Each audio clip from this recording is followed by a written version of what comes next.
dejó definiciones realmente preocupantes. Se le preguntó, entre otras cuestiones, por ejemplo, por si va a haber un plan federal de obras públicas. Dijo que sí, que se va a presentar próximamente, que mucho está atado a la negociación de la deuda externa. Quiere decir que muy probablemente después de que se cierre por lo menos un primer capítulo de esa negociación, se van a tener más detalles. Ustedes saben que el gobierno todavía está funcionando con un presupuesto viejo, que se ha prorrogado en todo caso, pero que se espera también la discusión del nuevo presupuesto hacia el mes de abril aproximadamente, pero donde dejó mucha preocupación el ministro Catopodis es en cómo encontró él algunas áreas de gobierno, algunas áreas que se ubican por supuesto debajo de lo que son sus zonas de incumbencia y puntualmente en la cuestión vialidad. Escúchelo atentamente lo que decía el ministro y después lo analizamos. En todos los ministerios encontramos mucha parálisis, poca actividad, mucho desfinanciamiento. En el caso mío, por ejemplo, encontramos un ministerio que estaba dinamitado. El macrismo se dio el lujo de no generar, de no tener un ministerio de obra pública para la Argentina. Pero cuando usted dice dinamitado, ¿qué significa? Bueno, que lo borraron del organigrama, pero además lo sacaron de la vida y de la organización de nuestro Estado federal. Claramente es un ministerio que hoy está muy endeudado, desfinanciado, con el 60% de las obras absolutamente paralizadas. Y más allá de los números, y yo no voy a polemizar con nadie, los números están en las auditorías y en todos los informes que estamos relevando. Lo cierto es que entre lo que ellos contaban y lo que nosotros encontramos hay una gran distancia entre lo que ellos anunciaban en los medios, en los grandes, con las grandes campañas de publicidad y que lo que nos cuentan los gobernadores y los intendentes todos los días en mi despacho, es enorme el contraste. Yo todos los días recibo un gobernador o un intendente que me cuentan 1, 2, 3, 5 obras paradas, paralizadas, obras importantes, hospitales, acueductos, viviendas, caminos que hace 6 meses, 1 año, 2 años, 4 años que están paralizadas. Bueno, ese es el universo que describe Catopodis, un universo heterogéneo, donde hay obras que, lo decíamos con Lucila al comienzo del programa, ¿no? Que se frenaron a fines del 2015 y que no se reiniciaron sencillamente porque pertenecían a la iniciativa del gobierno anterior. Hay obras que se suspendieron hace 2 años cuando el Fondo Monetario empezó a imponer algún tipo de ajuste, ¿no? De esto hablábamos recién. Pero al mismo tiempo hay irregularidades que se han detectado y que dice el ministro que van a ser denunciadas. Entre esas irregularidades se han nombrado más de 80 gerentes, se han sumado más de 80 gerencias a las que tenían vigencia por lo menos hasta hace 4 años y entre otras cuestiones también muchos de esos gerentes con sueldos realmente astronómicos, ¿no? Con cifras que bueno, quedarían que hablar, sin ninguna duda. Nosotros estamos aquí en el estudio con Fabián Catanzaro. Él es secretario gremial de la Federación del Personal de Vialidad Nacional. Catanzaro, ¿cómo está? Muy buenas tardes. Buenas tardes. Bueno, a ver, se habla de virtualmente una denuncia que se le podría estar haciendo a la gestión anterior en función de irregularidades que se han encontrado. ¿Esto es así? Bueno, sí, es así. Nosotros ya lo veníamos denunciando desde el 2016, ya con el arribo de estos gerentes de empresas relacionadas al quehacer vial, que tampoco es que tuvimos que hacer una exhaustiva investigación, tan solo con empezar googleando nombres y atando un poco los cabos, todo nos llegaba a eso, ¿no? O sea, ya recordar que se nombraba a un gerente del área jurídica para llevar a cabo las negociaciones con Ausol por la demanda contra el CIADI por 1.500 millones de dólares, y resulta que ese gerente era parte del estudio jurídico que defendía a la contratista, ¿no? De ahí en adelante, bueno, tenemos una sucesión de hechos. Podemos hablar de las prórrogas de las concesiones por simple resolución, o sea, obviando los llamados a licitación y dejando que el Estado Nacional pierda sus intereses en esta negociación, ¿no? Sí. Fabián, el gobierno anterior hizo mucho hincapié en las obras que habían hecho, para el futuro de la Argentina, obras que nunca antes en nuestra historia se habían llevado adelante.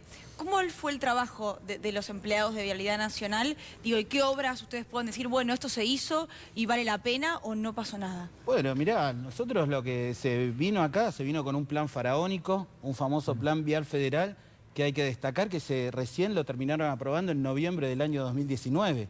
No es que hubo un plan y que luego se ejecutó. O sea, primero se diseñó la estrategia ¿para qué?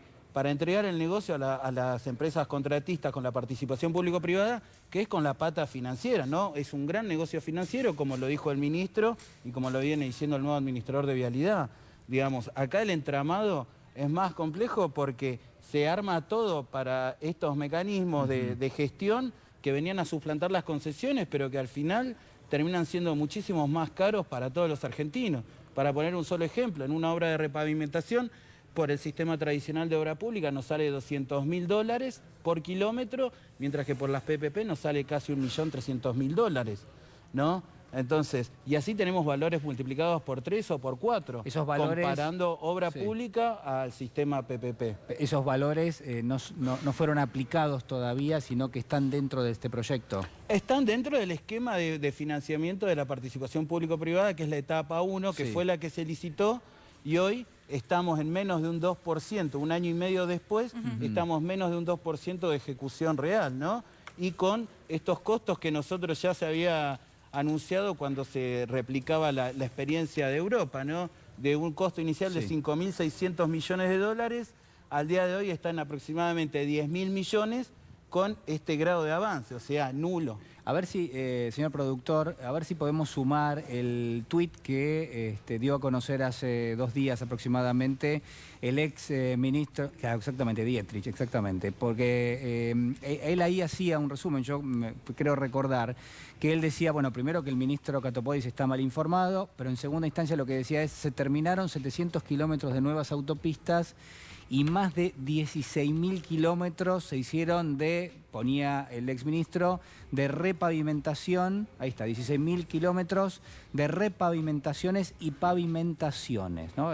Pretendiendo establecer algún tipo de polémica con el ministro Catopodis. ¿Esto es así, digamos, como pone el exministro Dietrich? Bueno, creo que eso ya ha sido relativizado en varios lados. O sea, esos 13.000 kilómetros que ellos hicieron de nuevas obras, en realidad lo que incluye es cambio de luminaria, no es una repavimentación completa, sino es al contrario, es bajar, tal vez en algún lugar donde había que levantar todo y repavimentar se salía a bachear, o sea, siempre bajando la calidad del trabajo. Nosotros recordemos que en los últimos 3 años se abandonó la conservación de las rutas, llegando a un estado hoy de que el 65% de la red vial nacional está en mal estado. Eso en nuestros cálculos y en nuestros mapeos hoy nos da que para reacondicionar esas rutas hoy necesitamos unos 24.000 millones de pesos. O sea, imagínense la magnitud de lo que es la desidia de tantos años, porque el desgaste es exponencial de las rutas, ¿no? ¿Y qué pasa, Catanzaro, con esto que también mencionaba Catopodis, el ministro, de estas gerencias que se han creado durante los últimos 4 años? Son más de 80, con salarios realmente importantísimos, y aparte uno dice, bueno, no había gerencias en vialidad. Bueno, quizás tenía sentido crear, no sé si 80, pero ya había 50 prácticamente y ahora son más de 130. Sí, digamos, para decirlo brevemente, Vialidad tiene una estructura de administrador, subadministrador y 4 gerentes en la Casa Central que manejaban todo el país. ¿Sí? Bueno, esta gerencia, esta administración que se fue, creó entre el subadministrador y los gerentes ejecutivos. Obviamente, ¿qué otro concepto iban a utilizar para autodenominarse? 8 gerentes ejecutivos que al día de hoy estaban cobrando 250.000 pesos. Nuestros gerentes de carrera, cuando vinieron en el 2015, estaban cobrando un promedio de 65.000 pesos. Vinieron estos gerentes nuevos y que empezaron a cobrar 130. O sea, una disparidad total, porque claro, les parecía vergonzoso. Y luego empezaron a multiplicar los cargos, llegando a los números que vos decís. Ahora, esto que es lo que nos genera un elefante blanco somos, ¿no? Y estos gerentes ejecutivos hoy piden indemnizaciones además. No solo piden indemnizaciones, sino de que piden explicaciones de por qué no se les ha pedido los cargos. Porque en una primera instancia se les ha pedido los cargos para poder empezar a gestionar desde la nueva administración. Ahora, por otro lado, los asesores. Es más, el gerente ejecutivo de jurídicos que nosotros tiene una denuncia por acoso laboral, porque los compañeros y las compañeras sobre todo se han animado después de las elecciones, sin duda ha sido un clima muy hostil en estos 4 años. Y ahora están saltando las denuncias de cómo ha sido el trato internamente. Nosotros acá en los medios por lo general solemos hablar de lo macro, de lo que afecta al país, pero el proceso de los 4 años adentro del organismo ha sido muy dificultoso, ¿no? Fabián Catanzaro, muchísimas gracias. A ustedes. Ha sido muy amable. Cambiamos de tema.